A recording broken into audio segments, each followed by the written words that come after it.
Hello students, welcome in your new lecture of number theory। हमने last theorem की थी the relation of congruency is an equivalence relation. हमने पढ़ा था equivalence relation क्या होता है बेटा, वो रिलेशन जो रिफ्लेक्सिव हो, सिमेट्रिक हो एंड ट्रांजिटिव हो। ठीक है, तो कॉन्ग्रुएंसी का जो रिलेशन है वो इक्विवेलेंस रिलेशन था। आज के लिए अपनी फर्स्ट थ्योरम होगी, if A is congruent to B mod M then a plus x is congruent to b plus x mod m and ax is congruent to bx mod m where x is any integer. अगर x को integer है बेटा और साथ में given है कि a congruent है b मोड m के, तो a प्लस एक्स भी कॉन्ग्रेंट होगा b plus X mod m के और ax भी कॉन्ग्रुएंट होगा bx मोड m के। कैसे बेटा, गिवन क्या है, फर्स्ट तो a is congruent to b mod m। ठीक है, तो फर्स्ट हमारे पास टू प्रूव क्या है कि a plus X is congruent होगा b plus X mod m के। एक तो ये है एंड सेकंड क्या है भाई अपना कि ax is congruent to bx mod m। देखो नाउ सॉल्यूशन क्या होगा, a कॉन्ग्रुएंट है b मोड m के, तो ये तो इम्प्लाई करेगा कि m डिवाइड करेगा a माइनस b को। यही होती थी ना डेफिनेशन, सही है, m divides a minus b। Okay, अब भाई m डिवाइड कर रहा है a माइनस b को, तो ये तो इम्प्लाई करेगा कि m डिवाइड कर रहा है a minus b plus x minus x को। क्या दिक्कत है, कैंसिल हो जाएंगे अपने आप से, है ना। इसका मतलब तो ये तो इम्प्लाई कर गया कि m डिवाइड कर गया a प्लस एक्स को लिया साथ और माइनस b और माइनस एक्स में से माइनस कॉमन लिया, तो ये तो b प्लस एक्स बन गया। दिस माइनस दिस डिविजिबल है किससे, m से, और ये तो भाई कॉन्ग्रुएंस के डेफिनेशन कहती थी कि a प्लस एक्स जो है वो कॉन्ग्रुएंट होगा किसके, b plus X mod m के।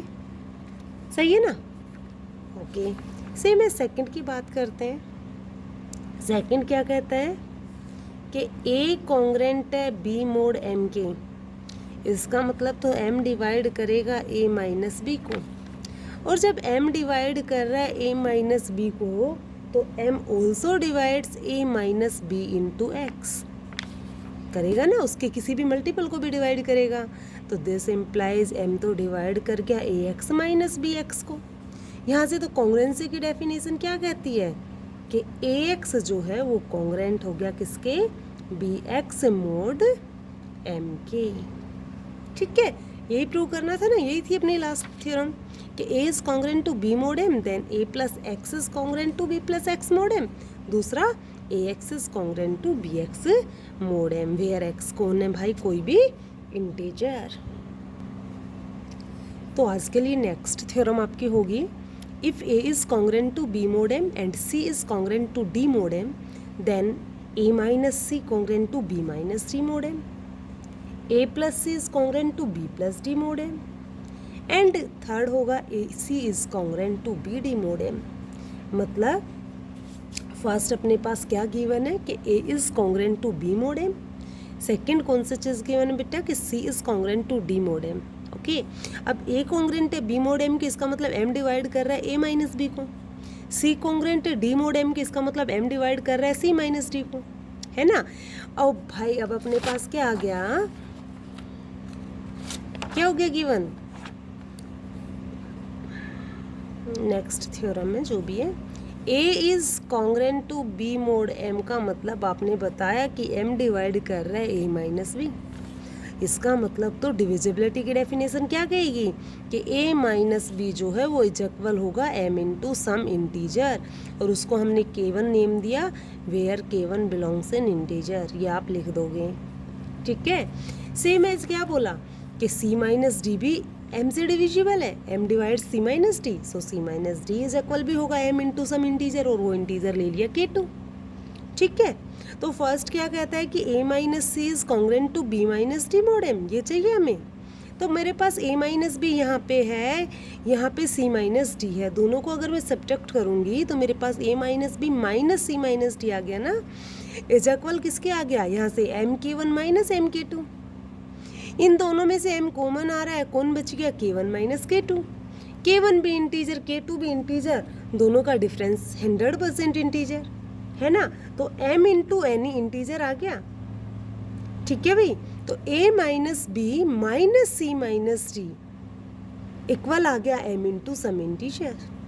और इसको थोड़ा सा रीराइट करेंगे तो a के साथ मैं माइनस सी अप्लाई कर दूँ, क्योंकि मुझे a माइनस सी चाहिए, तो a और c को साथ लिया, a माइनस सी। अब minus B minus minus D, यही बचा ना। दोनों में से अगर मैं माइनस कॉमन ले दूँ, क्या किया, अगर दोनों में से माइनस कॉमन ले दिया जाए तो मेरे पास क्या बचने वाला है, b तो प्लस का हो जाएगा, माइनस बाहर आ चुका, और ये माइनस बाहर जा चुका तो d माइनस का रह जाएगा, और इज इक्वल क्या बच गया इस साइड भाई m के, और this minus this is equal m के। इसका मतलब m डिवाइड करेगा किसको, इसके बाद एक स्टेप आप लिख सकते हो कि m divides a minus C minus b minus d। सही है ना भाई, a minus C minus B minus D is equal m के है, दैट इज m डिवाइड कर रहा है इसको। और यहाँ से तो कॉन्ग्रेंस की डेफिनेशन बनती है, अगर m a माइनस बी को डिवाइड करे तो a कॉन्ग्रेंट होता है b मोड m के, तो m डिवाइड कर रहा है a minus C minus B minus D को, that is a minus C is congruent to b minus D mod m। ठीक है, सेम है सेकेंड पार्ट की बात करते हैं, a plus C congruent to b plus D mod m। अब भाई मुझे चाहिए एडिशन, ठीक है, तो यहाँ पे हम ऐड कर देंगे, ऐड करेंगे तो क्या आ गया, a minus B plus C minus D is equal m k1 plus m k2, वही m बाहर आ जाएगा, k1 प्लस k2, k1 और k2 दोनों इंटीजर, दैट इज दोनों का सम भी इंटीजर, तो उसको मैंने m बोल दिया, p को ने यहाँ पे k1 प्लस k2। ठीक है, अब a minus B plus C minus D को रीराइट करेंगे तो बेटा a और c को साथ कर लें, क्योंकि मुझे a प्लस सी चाहिए, तो क्या आ गया a प्लस सी, और यहाँ से माइनस बी माइनस डी में से माइनस कॉमन आ गया, तो b और d दोनों प्लस के हो गए, तो दैट इज क्या आ गया, a plus C minus B plus D is equal mp। ठीक है, और this minus this is equal mp, that is m divides this, और ये तो क्या बन गया, कॉन्ग्रेंस के definition, means a plus C is congruent to b plus D mod m। ठीक है, यही प्रूव करना था। थर्ड पार्ट अपने पास आता है कि AC is congruent to BD mod m, दोनों की प्रोडक्ट है, AC minus BD is congruent to mod m। Okay, तो मैं AC मुझे प्रूव क्या करना है, देखो सीधा दिख रहा है मुझे, क्या है students, AC congruent to BD mod m, ये मुझे प्रूव करना है। इसका मतलब तो क्या होता है कि m डिवाइड कर रहा है AC माइनस BD। मुझे तो प्रूव एक्चुअल में क्या करना है कि m जो है वो डिवाइड करता है AC माइनस BD को, ये प्रूव करना है ना। और AC माइनस BD को डिवाइड करने का मतलब मुझे तो प्रूव करना है कि AC minus BD is equal होता है m into some integer, that is मुझे तो ये प्रूव करना है ना। तो मैं AC माइनस BD लेके चलूँगी और आगे सॉल्व कर देंगे। ठीक है, तो क्या आ गया अपने पास भाई, AC माइनस BD हम लेके चले। ओके, तो सॉल्व कर ही लेते हैं एक बार। Now AC minus BD is equal होगा AC माइनस BD, और इसमें मैंने BC ऐड कर दिया, BC सब्ट्रैक्ट कर दिया। ओके, यहाँ से हम सॉल्व अगर करेंगे तो क्या आ रहा है भाई, अगर इन दोनों टर्म्स को मैं साथ लूँ तो C कॉमन आ रहा है, बच कौन रहा है, A माइनस बी, C बाहर आ गया कॉमन। इन दोनों टर्म्स को साथ ले तो B कॉमन आ रहा है, बच कौन रहा है भाई, C माइनस डी बच रहा है। ठीक है, तो क्या आ गया, A minus B into C plus C minus D into B. ठीक है भाई, अब अपना A माइनस बी और C माइनस डी था क्या, चलो यूज करते हैं वहाँ से। देखो हमारा आ चुका A minus B into C plus C minus D into B, ये आ चुका। अब A माइनस बी तो अपना MK1 चल रहा था, मैंने वैल्यू रिप्लेस कर दी A माइनस बी की जगह MK1, इंटू में आ गया C, plus C minus D तो अपना MK2 चल रहा था, मीन्स MK2 इंटू बी। ठीक है, दोनों में से M आ रहा है कॉमन, बच कौन गया, K1C plus K2B। K1 K2 C and B चारों इंटीजर, चारों की प्रोडक्ट और सम भी integer, that is M into some integer, और उस इंटीजर को नेम दे दिया L। ओके तो ये तो क्या आ गया भाई कि A C minus B D is equal M into some integer, that is M divides A C minus B D. और m divides A C minus B D का मतलब तो क्या हो गया, समझते हैं? ये तो कॉन्ग्रेंस की डेफिनेशन है कि ए सी जो है वो कॉन्ग्रेंट हो गया किसके, बी डी मॉड एम के। ठीक है, यही प्रूव करना था। ओके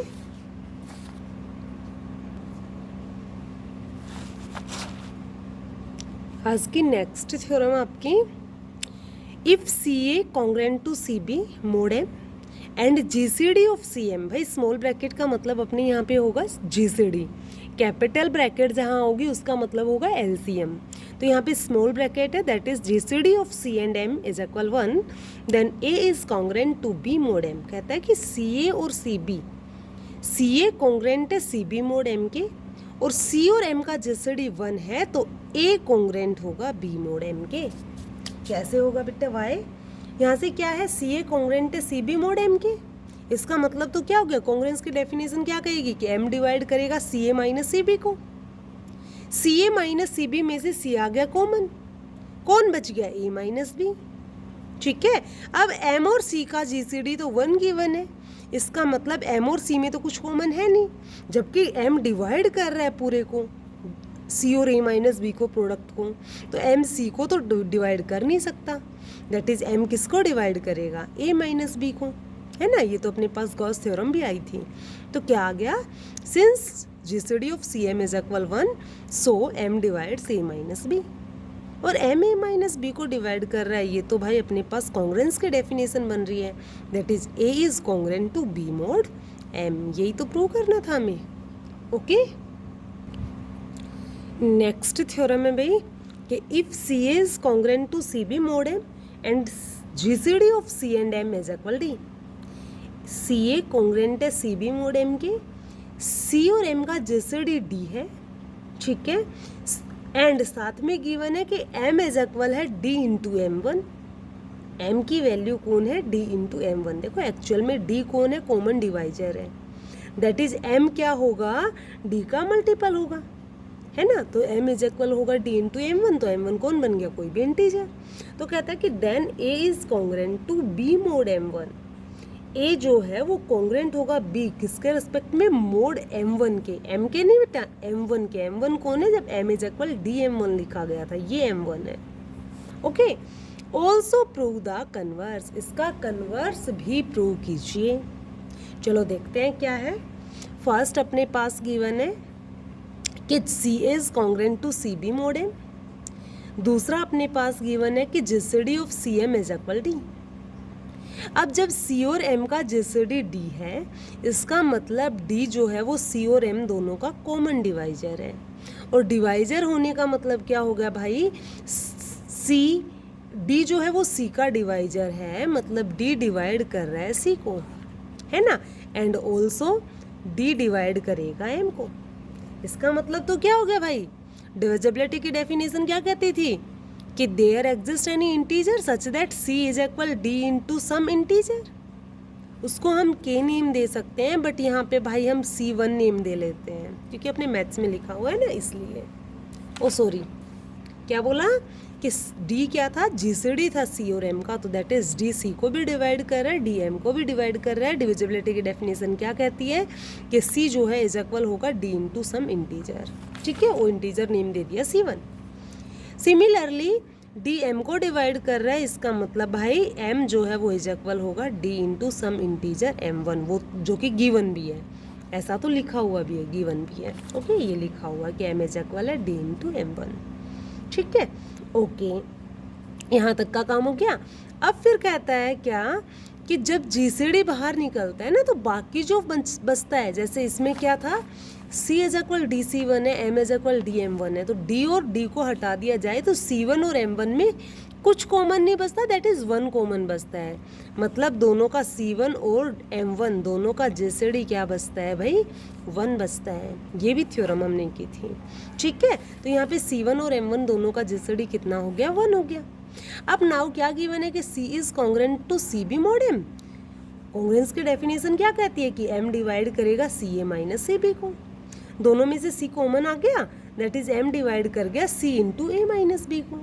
भाई एक्चुअल में m है क्या, m तो है d इंटू m1, तो m की वैल्यू d इंटू m1 या m1 इंटू डी लिख दिया। सिमिलरली भाई हमने c की वैल्यू क्या ली थी, dc1, तो dc1 पुट किया इंटू ए माइनस बी। ऐसा क्यों किया, क्योंकि d जो है कॉमन फैक्टर जो था वो तो कैंसिल आउट हो गया, कौन बच गया, m1 डिवाइड्स c1 इंटू ए माइनस बी। सही है। अब m1 डिवाइड कर रहा है c1 इंटू ए माइनस बी को, जबकि m1 और c1 दोनों का जीसीडी है 1। इसका मतलब गॉस थ्योरम क्या कहती है कि m1 c1 को तो डिवाइड कर नहीं सकता, that is A minus B को डिवाइड करेगा, तो m1 डिवाइड कर गया ए माइनस बी को, और m1 ए माइनस बी को डिवाइड कर गया। तो कॉन्ग्रुएंस की डेफिनेशन क्या कहती है कि a जो है वो कॉन्ग्रुएंट होगा b मोड m1 के, जो डिवाइड करता है, जो डिवाइजर होता है, तो a is congruent to b mod m1। ये प्रूव करना था ना। कन्वर्स पार्ट क्या है, हम लेके चले कि a is congruent to b mod m1, हमें प्रूव करना है कि ca कॉन्ग्रुएंट होगा cb मोड m के। ठीक है। अब a congruent b mod m1 का मतलब क्या हो गया, m1 डिवाइड कर रहा है a माइनस b को। अब जब m1 उल्टा चल रहा है भाई, m1 डिवाइड कर रहा है a माइनस बी को, तो m1 डिवाइड करेगा 100% c1 इंटू ए माइनस बी को। भाई इसको डिवाइड कर रहा है तो इसके मल्टीपल को भी डिवाइड करेगा, है ना। अब मैंने ऊपर नीचे डिनोमिनेटर और न्यूमरेटर दोनों में ही d से मल्टीप्लाई कर दिया, कोई दिक्कत नहीं है ना। अब क्या हो गया, m1d तो बन गया m, c1d बन गया c divide c minus B. c की अंदर मल्टीप्लाई की तो m divide C A minus B, that is C A is congruent to C B mod m। यही तो थी डेफिनेशन, यही तो हमें प्रूव करना था। ठीक है। नेक्स्ट थ्योरम है, if a is congruent to b mod m then prove that a raised to the power k is congruent to b raised to the power k mod m for every positive integer k।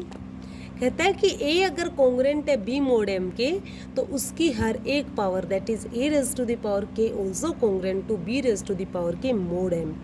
k कोई भी integer हो सकता है। कैसा integer, positive integer, कोई भी positive integer हो सकता है।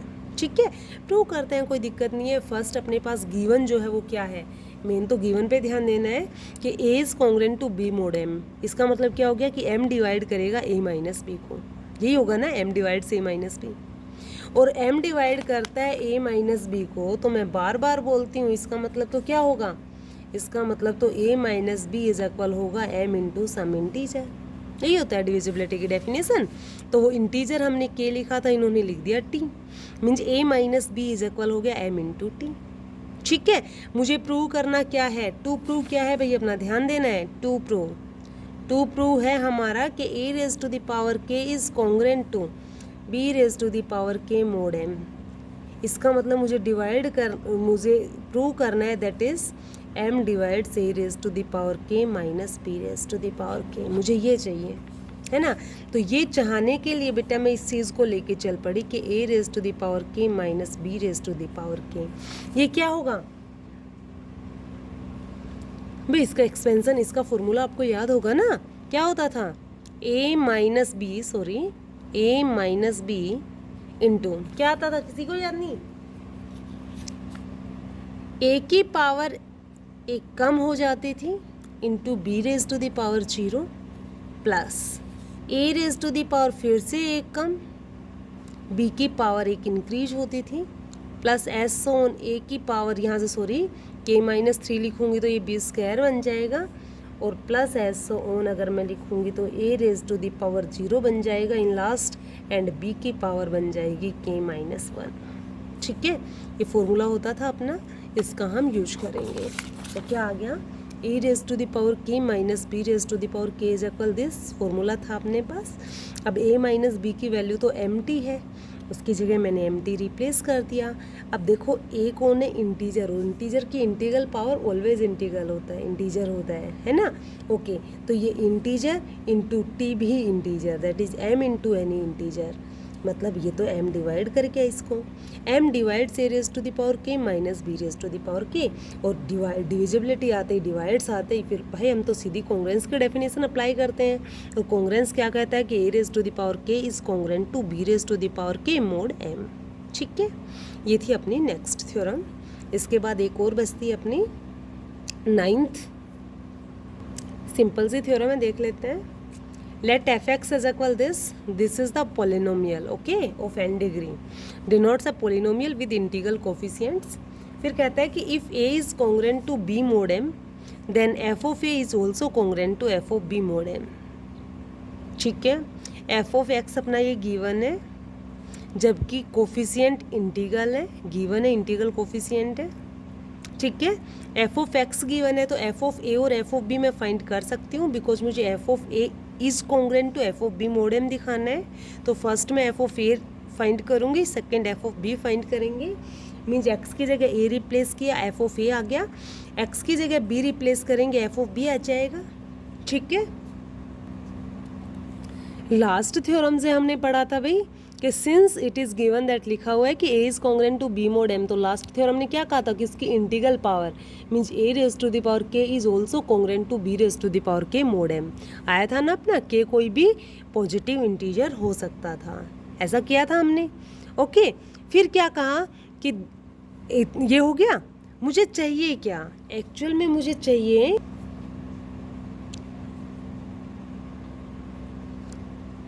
a raise to the power k के साथ में मुझे क्या चाहिए भाई, कोफिशिएंट्स भी चाहिए।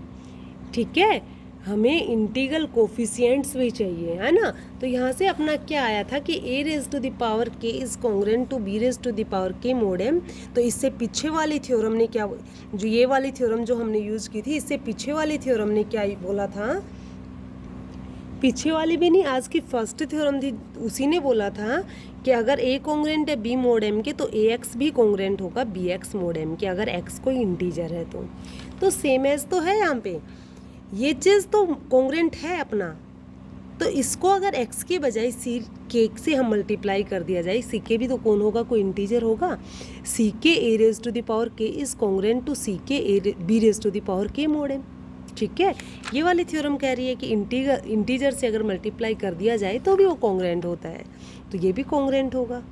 ठीक है, यहाँ से k की वैल्यू को अगर मैं वेरी करवा दूँ तो k को 0 1 2 3 ऐसो ऑन मुझे कहाँ तक जाना है, मुझे nth डिग्री के पोलिनोमियल तक जाना है ना, मतलब मुझे n तक जाना है। तो k को हमने वेरी करवा दिया 0 से लेके n तक। ठीक है, और जितनी इक्वेशंस बनती हैं, जितनी कॉन्ग्रेंसेस बनते हैं, इक्वेशंस पे नहीं बेटा, कॉन्ग्रेंसेस बनती हैं, है ना। कितनी कॉन्ग्रेंसेस बनेगी, 0 से लेके n तक जाना है, तो टोटल कितनी हो गई, n+1, है ना। तो उन n+1 कॉन्ग्रेंसेस को अगर मैं ऐड करूँगी, ऐड कर सकते हैं ना, ये भी फोर्थ थ्योरम ने बोला था, फिफ्थ थ्योरम ने बोला था कि a कॉन्ग्रेंट है b mod m के, c कॉन्ग्रेंट है d mod m को, तो हम ऐड कर सकते हैं, a प्लस c कॉन्ग्रेंट होगा b plus d mod m के, सेकंड पार्ट आया था इसका, है ना। तो यहाँ से भाई हम उनको क्या कर देंगे, ऐड, और ऐड करेंगे तो मेरे पास आ जाएगा c0 plus c1a plus S on c n minus one a raise to the power n minus one plus c n a raise to the power n is congruent to, इस side अपने पास b की powers चलेंगी, c0 plus b1 c1 b plus S on c n minus one b n raise to the power n minus one plus c n b raise to the power n, और module m चल रहा है। ठीक है, और ये आप देख पाओगे कि बेटा ये तो अपने पास कौन था, f ऑफ a था। ठीक है, दूसरा जो अपना राइट हैंड साइड में है वो अपना कौन बन रहा था, f ऑफ b बन रहा था। ठीक है, तो that is f of a is congruent to f of b module m। ठीक है, यही आपको प्रूव करना था, ये आज के लिए आपके लास्ट थ्योरम थी। थैंक्स बेटा फॉर वॉचिंग दिस वीडियो।